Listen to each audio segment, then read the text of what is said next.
أعوذ بالله من الشيطان الرجيم. بسم الله الرحمن الرحيم. والتين والزيتون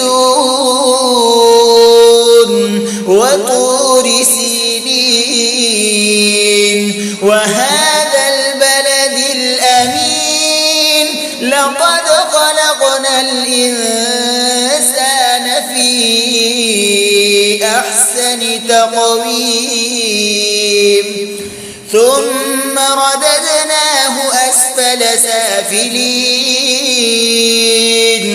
إلا الذين آمنوا وعملوا الصالحات فلهم أجر غير ممنون.